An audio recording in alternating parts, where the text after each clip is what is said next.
সূরাতুল মুলক এটা পবিত্র কালামুল্লাহ মাজিদের 29তম পারার সর্বপ্রথম সূরা। কোরআনের সূরাগুলোর যে ধারাক্রম, সে ধারাক্রম অনুসারে এই সূরাটির তারতিব হচ্ছে, এটি কোরআনের 67 নাম্বার সূরা, কিন্তু এখানে 68 দেয়া। আচ্ছা 67, আসলে 67 নাম্বার সূরা। এবং এই সূরার আয়াত সংখ্যা 30টি। এই সূরায় আপনার 2টি রুকু আছে। এই সূরাটা অনেক ফজিলতপূর্ণ সূরা, আমাদের অনেকেরই মুখস্থ থাকার কথা। সূরাটা মুখস্থ আছে না অনেকের? হ্যাঁ, এই সূরার অনেক ফজিলতের কথা হাদিসে পাওয়া যায়। হাদিসে এসছে যে এই সূরাটা হচ্ছে মানিআতুন মিন আযাবিল কবর, কবরের আযাব থেকে এই সূরার তেলাওয়াতকারীকে বাঁচায়। যে ব্যক্তি এই সূরা বেশি বেশি তেলাওয়াত করবে তার কবরের আযাব হবে না।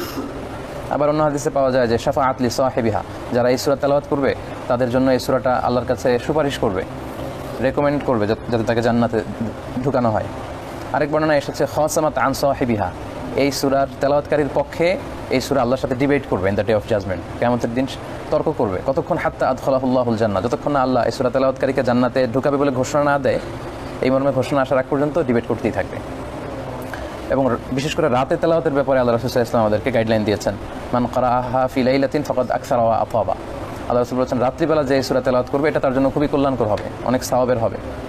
এবং আল্লাহ রাসূল সাল্লাল্লাহু আলাইহি ওয়াসাল্লাম বলেছেন যে আমি চাই আমার প্রতিটা উম্মতের হৃদয়ে এই সূরাটা গাঁথা থাক, মানে মুখস্থ থাকে আর কি। তো জন্য আমাদের উচিত এই সূরাটা মুখস্থ করে নেওয়া। 30টা আয়াত, তো প্রতিদিন এক আয়াত করে মুখস্থ করলে 30 দিনের বেশি লাগবে না। এক মাসে একটা প্ল্যান নিলে এই সূরাটা মুখস্থ করা সম্ভব। এবার আসি এই সূরাটা, এর কেন্দ্রীয় আলোচ্য বিষয় কি, সেন্ট্রাল থিম। কারণ সেন্ট্রাল থিম বা সাবজেক্ট ম্যাটার অফ দ্য সূরা জানলে পুরো সূরাটার কথা শুনতে বুঝতে খুব সুবিধা হয়।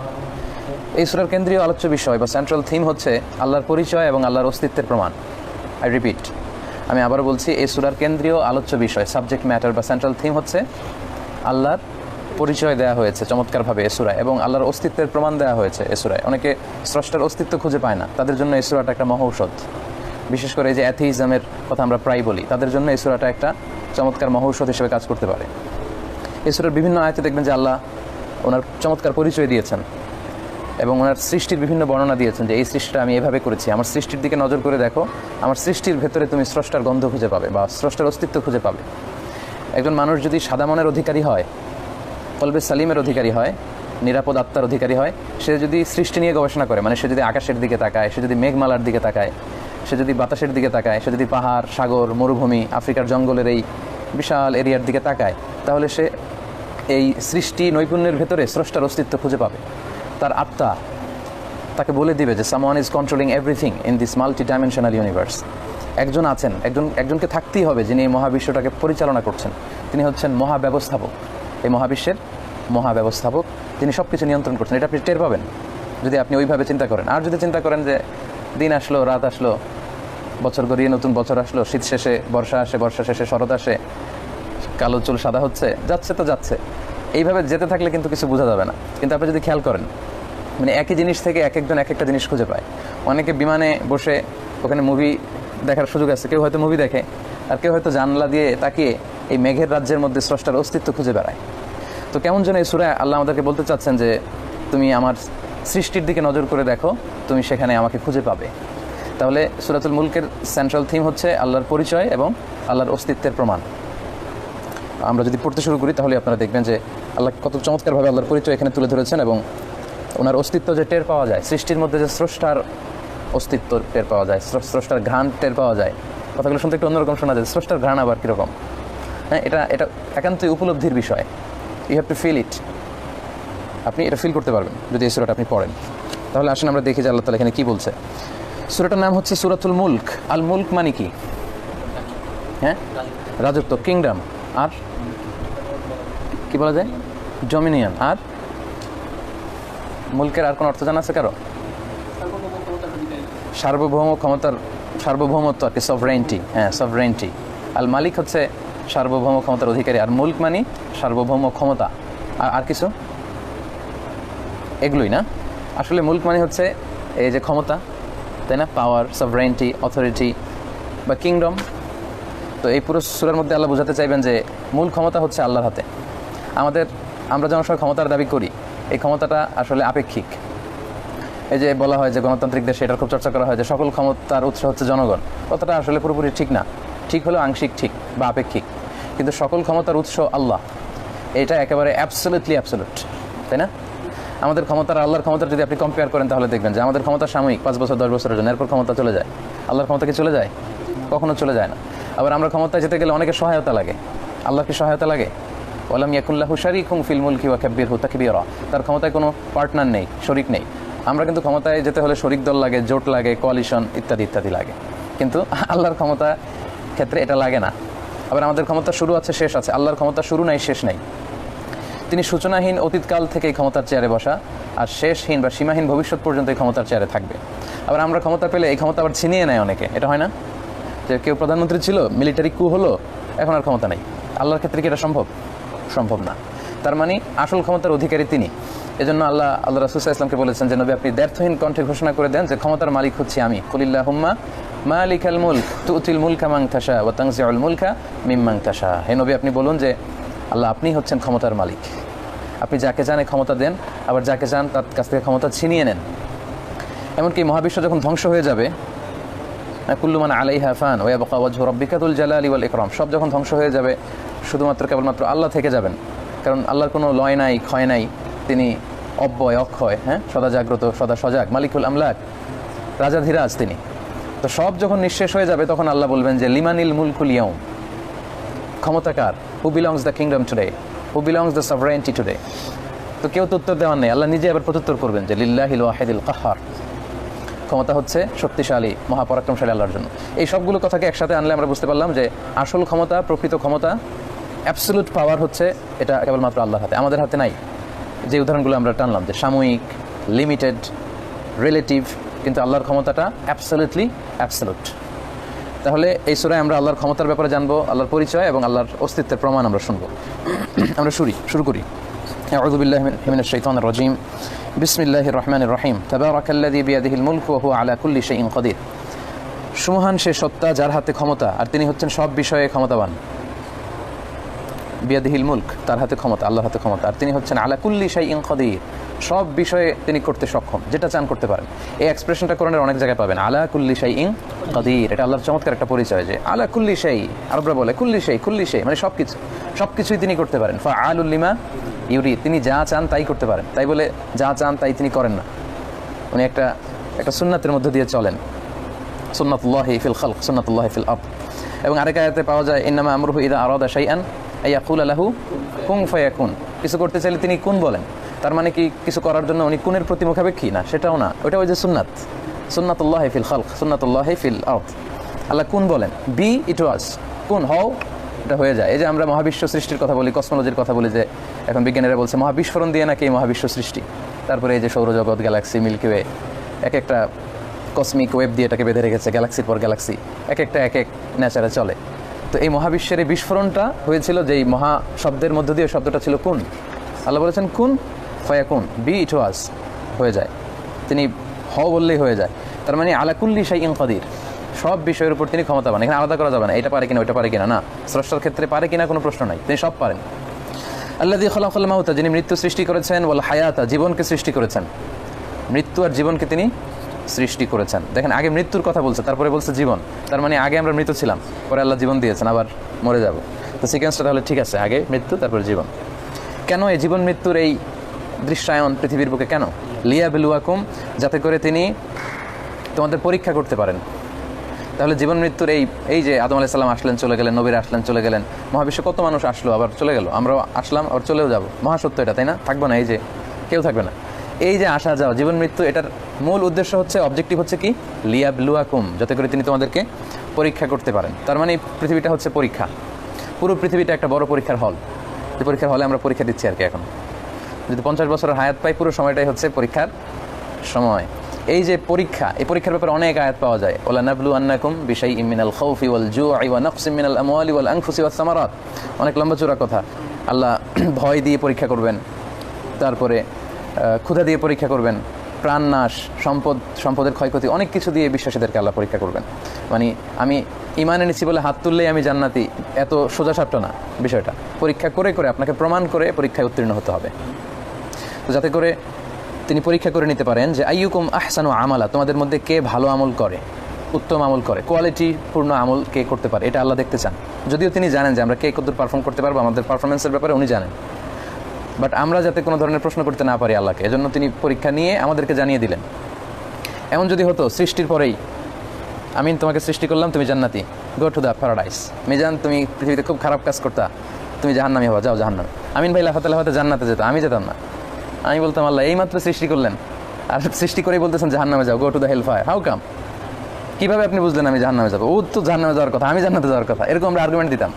তো এই আর্গুমেন্টের সুযোগ যেন না থাকে, এজন্য আল্লাহ পৃথিবীতে আমাদেরকে পাঠাইছে যাতে আমরা দেখে যেতে পারি যে আসলে আমি জান্নাতি না জাহান্নামী। পৃথিবীতে আমাদের এই কর্মফলের পরে আল্লাহ যখন বিচার করবেন, ওই বিচারে আমাদের আর কোনো এক্সকিউজ থাকবে? তখন বলতে পারবো যে না, আমি জাহান্নামী না, কারণ আমি কী করে আসছি এটা আমি জানি। সো লিয়াবলুয়াকুম আইয়ুকুম আহসানু আমালা, যাতে করে তিনি পরীক্ষা করে নিতে পারেন যে তোমরা কে কতদূর ভালো আমল করো। প্রিয় ভাইরা, এই যে আহসান শব্দটা হচ্ছে কোয়ালিটিপূর্ণ আমল। এখানে কিন্তু আল্লাহ বলেনি লিয়াবলুয়াকুম আইয়ুকুম আকসারু আমালা, কে কত বেশি আমল করো। নো, কোয়ান্টিটির চেয়ে কোয়ালিটিটা বেশি গুরুত্বপূর্ণ। হ্যাঁ, আপনি যদি কোয়ান্টিটি উইথ কোয়ালিটি করতে পারেন এটা সবচেয়ে ভালো। নূরুন আলা নূর, পরিমাণও বেশি, প্রত্যেকটা আবার কোয়ালিটি সম্পন্ন, দ্যাট ইজ দ্য বেস্ট, এটা সবচেয়ে ভালো। কিন্তু মূল ধর্তব্য হচ্ছে কি? কোয়ালিটি। আকসারু আমালা বলেনি, কি বলছে? আহসানু আমালা।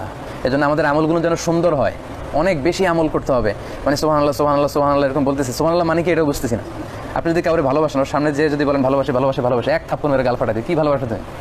এটা আবেগ দিয়ে ভালোবাসা দিয়ে তুমি বলো, এটা সুন্দর করে বলতে হবে। তো সুবহানাল্লাহ এটাকে ফিল করতে হবে, ফিল করে যদি ওইভাবে প্রেজেন্ট করা যায়, ওইটাকে আল্লাহ ঠিকই রিসিভ করবে, এতে অনেক সওয়াব হবে। এর কারণ হচ্ছে বেশি আমল, সংখ্যায় বেশি, এটা কিন্তু কোরআনে বলা হয়নি। কোরআনে বলা হয়েছে ওজন হইতে হবে বেশি, কোয়ালিটি সম্পন্ন জিনিস ওজন হয়।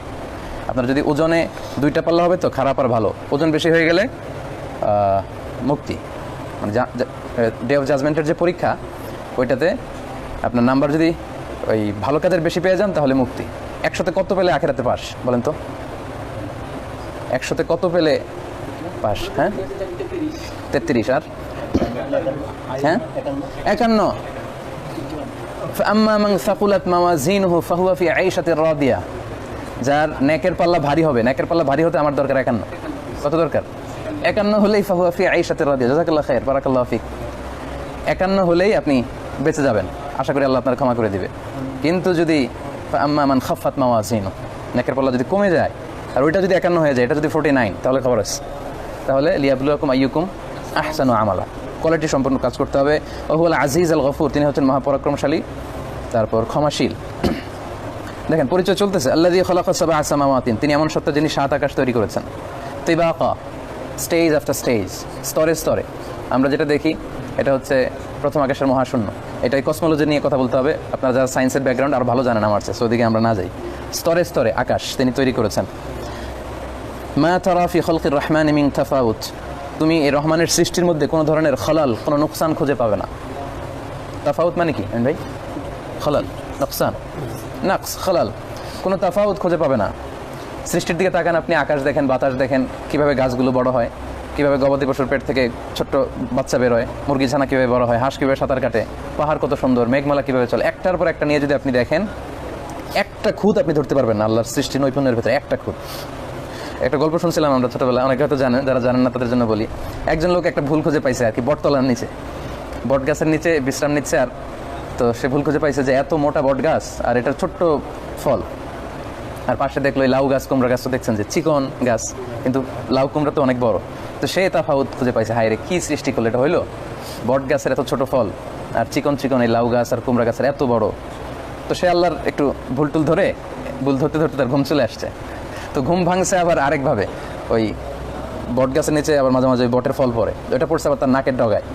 তো নাকের ডগায় যখন পড়ছে, লাভ দিয়ে উঠছে ঘুম থেকে, প্রচণ্ড ব্যথা পাচ্ছে, সেন্সিটিভ জায়গা তো নাক, হালকা আঘাত লাগলে ব্যথা পাওয়া যায়। তো প্রচণ্ড ব্যথা এসে কাতরাচ্ছে, নাক ডলতে ডলতে আবার ভাবতেছে যে ঘুমের আগে কী ভাবছিল।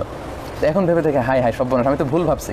আসলে তো সৃষ্টিশৈলীটা অসাধারণ, কারণ ওই যে কুমড়া গাছ আর লাউ গাছের মাচার নিচে বিশ্রাম নেয়, কেউ দেখছেন কখনো?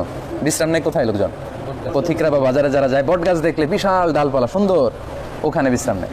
তো এখন সে মনে মনে ভাবতেছে, হায় রে যদি আল্লাহ উল্টা করতো আর কি, বট গাছে যদি কুমড়া দিত এরকম বড় সাইজের বট ফল, তাহলে কুমড়া যদি আজকে আমার নাকে পড়তো তাহলে একেবারে সর্বনাশ হয়ে যেত। তাহলে মা তারা ফি খালকির রহমানি মিন তাফাউত, রহমানের সৃষ্টিতে কোনো খুঁত ধরতে পারবে না তোমরা। দেখেন চ্যালেঞ্জ কীভাবে চললেন আল্লাহ, ফারজি আল বাসার, আবার তাকাও, কিছুক্ষণ তাকায় তো পাইলে না, আবার তাকাও তাইলে। হাল তারা মিন ফুতুর, কোনো ভুল ত্রুটি খুঁত কি খুঁজে পাওয়া যায়? সুম্মারজি আল বাসার, আবার দৃষ্টি নিবন্ধন করো কাররাতাইন ইয়ানি মাররাতাইন মাররা বাদাল মাররা, আবার তাকাও, আবার তাকিয়ে দেখো তো কোনো ভুল খুঁজে পাওয়া যায় কিনা। ইয়ানকালিবু ইলাইকাল বাসারু, তোমার চোখ ফিরে আসবে খাসিয়ান যালিলান খাসিয়ান, মানে অপদস্থ হয়ে, না পারতেছি না, হেরে গেলাম, ও হুয়া হাসির, ক্লান্ত শ্রান্ত হয়ে তোমার চোখ ফিরে আসবে। আসলে আপনি ভুল খুঁজতে চেষ্টা করেন যে সাগরের এই যে লোনা পানি কেন, কিভাবে এই যে জলীয় বাষ্প হয়ে বৃষ্টি হয়, হ্যাঁ আবার বৃষ্টি ঝরে, এই যে পানির ওয়াটার সার্কেল নিয়ে চিন্তা করেন, কসমোলজি নিয়ে চিন্তা করেন, ভুটানে নিয়ে চিন্তা করেন, এমব্রয়ডারি নিয়ে চিন্তা করেন, একটাতেও কিন্তু কোনো ধরনের ভুল বা খুঁত খুঁজে পাওয়া যাবে না। এই পুরো মেকানিজম যিনি কন্ট্রোল করছেন পেছন থেকে, তিনি হচ্ছেন আল্লাহ সুবহানাহু ওয়া তাআলা। তাহলে পরিচয় পাওয়া গেল না? তাহলে সেন্ট্রাল থিম কি? আল্লাহর পরিচয় আর আল্লাহর অস্তিত্বের প্রমাণ। তারপর আল্লাহ আরও বলছেন তিনি কি করলেন, ওয়ালাকাদ যায়্যানা সামা আদ-দুনিয়া, আমি দুনিয়ার আকাশকে সুশোভিত করেছি বিমাসাবিহা, মিসবাহ দিয়ে। মিসবাহ মানে কি? ক্যান্ডেল, মোমবাতি। আসলে তারকাগুলোকে আল্লাহ মোমবাতির সাথে তুলনা করেছেন। I have beautified the closure sky with candles, মানে তারা দিয়ে দুনিয়ার আকাশকে সুশোভিত করেছি। আকাশের দিকে তাকালে তারাগুলো, রাতের বেলা তারার মেলা, কত সুন্দর। বাট এখন লাইটিং ফাইটিংয়ের যুগে এত সুন্দর তারা দেখা যায় না। আগে গ্রামে নানার বাড়িতে গেলে দেখতাম যে এত সুন্দর তারা, ঝকঝকে ধ্রুব তারা, শুক তারা, তারপর 60টা তারার একটা আছে, চেইন আছে, সপ্তর্ষি মণ্ডল না কি যেন বলে, ওইটা দেখে আবার নাবিকেরা আগে রাত কয়টা বাজে ওইটা তারা নির্ণয় করতে পারতো। তারপর আবার 3টা তারার একটা আছে, চেইন, এটা প্রথম রাতে থাকে একদিকে, মাঝরাতে আরেক দিকে, ওইটা দেখেও অনেকটা বোঝা যায়, বা আগের আমাদের বয়স্ক মুরব্বী দাদা চাচার ওনারা বুঝতেন। তো এই তারাগুলোকে মূলত বিউটিফিকেশন হিসেবে আল্লাহ দিয়েছেন। ও যে আল্লাহা রুজুমান লিশ-শায়াতিন। আবার আরেকটা পারপাস আছে, শয়তান বা জিন ওরা যদি বেশি উপরের দিকে যায়, লিমিট ক্রস করতে চায়, তখন এটা দিয়ে ওদেরকে কি করা হয়? স্ফুলিঙ্গ নিক্ষেপ করা হয়। ওয়া আতাদনা লাহুম আযাবাস সাঈর, আর তাদের জন্য আমি এই শয়তানদের জন্য তৈরি করে রেখেছি আযাবাস সাঈর, জ্বলন্ত প্রজ্বলিত শাস্তি। ওয়ালিল্লাযিনা কাফারু বিরাব্বিহিম, আর যারা রবের প্রতি কুফরি করে, অস্বীকার করে, আযাবু জাহান্নাম, তাদের জন্য আছে জাহান্নামের শাস্তি। ওয়া বিইসাল মাসির, আশ্রয়স্থল হিসেবে জাহান্নাম কতই না খারাপ জায়গা। ইযা উলকু ফিহা, যখন তাদেরকে ওই জাহান্নামে নিক্ষেপ করা হবে, সামিউ লাহা শাহীকা ওয়া হিয়া তাফুর, তখন জাহান্নামের এই লেলিহান শিখার আগুনের আওয়াজ তারা শুনবে, যে আগুন তাফুর তাগলি, মানে ভাতের মাঠ যখন উতলাতে থাকে ওই রকম। কারণ আমরা জানি যে জাহান্নামের আগুন এটা দুনিয়ার আগুনের মতো না, দুনিয়ার আগুনের চেয়ে 70 গুণ বেশি তেজ বলা। এবং জাহান্নামের আগুন মানে দেখতে এরকম লাল বা হলুদ না, কালো, এবং এত প্রজ্বলিত হয়েছে যে জাহান্নামের এক জায়গার জাহান্নাম আরেক জায়গাকে খেয়ে ফেলবে। আল্লাহরে বলবে, আল্লাহ আর কি আছে দাও। সব জাহান্নামীদেরকে জাহান্নামে দেওয়ার পরে জাহান্নাম তবুও শান্ত হবে, তখন আল্লাহর কুদরতি পা ঢুকাই দিবে জাহান্নামে, তখন জাহান্নাম থেকে আওয়াজ হবে কত কত, তাই না আমিন ভাই? বুখারীর বর্ণনা। তো এই যে ভাতের মাঠের মতো এটা গলতে থাকবে। তাকাদু তামাইয়াজু মিনাল গায়জ, রাগে জাহান্নাম কেমন যেন রাগে ছিন্ন বিচ্ছিন্ন হয়ে যাবে। কুল্লামা উলকিয়া ফিহা ফাউজুন, একদলকে যখন এখানে ঢুকানো হবে, সাআলাহুম খাজানাতুহা, জাহান্নামের রক্ষী ফেরেশতারা বলবে, আলাম ইয়াতিকুম নাযীর, তোমরা জাহান্নামে আসলা কেন? তোমাদের কাছে কোনো বার্তাবাহক নবী আসে নাই? ক্বালু, তারা বলবে, বালা এসেছিল, ক্বাদ জাআনা নাযীর, এসেছিল, সতর্ককারী এসেছিল, ফাকাযাবনা, কিন্তু আমরা মানি নাই, আমরা অস্বীকার করেছি। ওয়া কুলনা, আমরা বলতাম তখন, মা নাযালাল্লাহু মিন শাই, এগুলো আল্লাহ নাযিল করে নাই, কোরআন, তাওরাত, জাবুর, এই ঐশী বাণীগুলো আকাশ থেকে আল্লাহ পাঠাননি। ইন আনতুম ইল্লা ফি দালালিন কাবীর, নিশ্চয়ই তোমরা গুমরাহিতে আছো, বড় গুমরাহিতে। নবীদেরকে বলা হতো প্রতি যুগে যুগেই, বাণীবাহককে এরকম বলা হয়, এখনও তাই হচ্ছে। ও ক্বালু, তখন তারা আফসোস করে বলবে, লাউ কুন্না নাসমাউ, এই নবীর কথা যদি শুনতাম, কোরআনের আওয়াজ আসতেছিল যদি একটু মানতাম, শুনতাম, আও না আকিল, অথবা একটু আকল খাটিয়ে যদি অ্যাকসেপ্ট করতাম, মা কুন্না ফি আসহাবিস সাঈর, তাহলে তো আজকে আগুনের শাস্তি আমাদের পেতে হতো না। ফাআতারাফু, তারা অ্যাকনোলেজ করবে, বিযামবিহিম, তাদের পাপের, ফাসুহকান ইয়ানি বু'দান লি আসহাবিস সাঈর, জাহান্নামের অধিবাসীদের জন্য, হালাকান ওয়া সুহকান, দূর হও, মানে তাদের জন্য ধ্বংস। তো জাহান্নামীদের কথা যখন আল্লাহ একটু বললো, কোরআনের সিকোয়েন্স হচ্ছে জান্নাত বললে জাহান্নাম বলে, ভালো মানুষের কথা বললে খারাপ মানুষের কথা বলে, সো আদাদের কথা বললে আশকিয়াদের কথা বলে। তো জাহান্নামীদের কথা যখন একটু করে বললো, এবার জান্নাতীদের কথা বলতে শুরু করলেন। ইন্নাল্লাযীনা ইয়াখশাউনা রাব্বাহুম বিল গায়ব, না দেখে যারা আল্লাহকে ভয় করে, লাহুম মাগফিরাতুন ওয়া আজরুন কাবীর, তাদের জন্য রয়েছে ক্ষমা এবং বিশাল প্রতিদান। ওয়া আসিররু কাওলাকুম আও ইজহারু বিহি, তোমরা প্রকাশ্যে কথা বলো কিংবা গোপনে বলো, ইন্নাহু আলিমুম বিযাতিস সুদূর, তোমাদের অন্তরে কি চলছে তাও আল্লাহ জানেন। আলা ইয়ালামু মান খালাক, যিনি স্রষ্টা, সাবধান, তিনি সব জানেন। হুয়াল লাতীফুল খাবীর, আর তিনি হচ্ছেন সূক্ষ্মদর্শী এবং সব জানতা। সূক্ষ্মদর্শী, সব দেখেন তিনি, সবাইকে দেখেন, কিন্তু কেউ তাকে দেখে না। ব্যাপারটা ইন্টারেস্টিং না? লা তুদরিকুহুল আবসার ওয়া হুয়া ইউদরিকুল আবসার, কোনো চোখ তাকে দেখে না, কিন্তু তার চোখ সবাইকে দেখে, এবং তিনি লাতীফ, সূক্ষ্মদর্শী। এই 7 আকাশ, তারপর এক একটা তো কত বিশাল, তারপর সিদরাতুল মুনতাহা, বাইতুল ইজ্জা, লৌহে মাহফুজ, আরশ, কুরসি, তার উপরে আল্লাহর অবস্থান, আল্লাহর জাত। এত উপর থেকে এই পৃথিবীর বুকে, জঙ্গলে, গুহাতে, কোথায় চিপায় চাপায় কি করে একটা পিপিলিকা, এটাও আল্লাহ দেয়। ওই পিঁপড়ার পায়ের আওয়াজ এত উপর থেকে তিনি শুনতে পান। লাতীফুল খাবীর, সূক্ষ্মদর্শী, সব দেখেন, সব জানেন। পরিচয় পাওয়া যাচ্ছে আল্লাহর। শুরুতে যে আমরা বললাম আল্লাহর পরিচয়, আল্লাহর ইন্ট্রোডাকশন, আল্লাহর অস্তিত্বের প্রমাণ, এক্সিস্টেন্স অফ গড।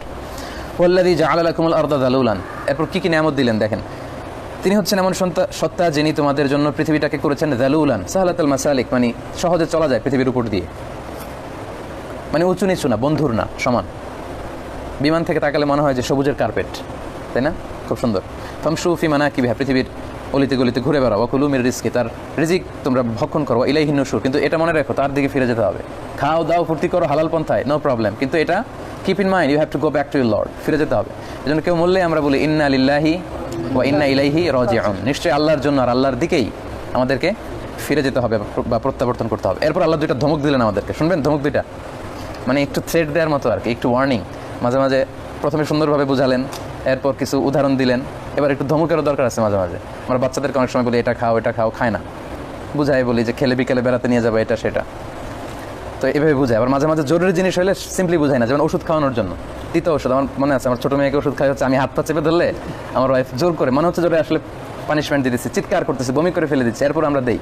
তো এটার দরকার আছে, ওই সময় এই ডোজটা দেওয়ার দরকার। পানিশমেন্টের মতো মনে হলো, মাঝে মাঝে একটু ধমক, একটু শাসন দরকার আছে। তো এই দুইটা আয়াত কিছুটা ধমকের সুরে বা সতর্কবাণী, ওয়ার্নিং। কি ওয়ার্নিং দিলেন দেখেন। আল্লাহ বললেন আমিনতুম মান ফিস সামাই আন ইয়াখসিফা বিকুমুল আরদা ফাইদা হিয়া তামুর, এই যে সুন্দর পৃথিবী, আল্লাহ বললেন জাআলা লাকুমুল আরদা যালুলান, আরেক আয়াতে বললেন জাআলা লাকুমুল আরদা ফিরাশান, এই যে সুন্দর পৃথিবী সবুজ শ্যামল, এই পৃথিবীর উপর চড়ে বেড়াও, হেঁটে বেড়াও, গাড়ি চালাও, ভাবছো বেঁচে গেছো? যে কোনো সময় এই পৃথিবীর মধ্যে ভূমি ধস হতে পারে, এই পৃথিবীটা কেঁপে উঠতে পারে। তার মানে এই যে রাস্তায় বেরোলে কি সুন্দর পৃথিবী, বাগান মরুদ্যান, এগুলো দেখে এমন মনে করার উপায় নেই যে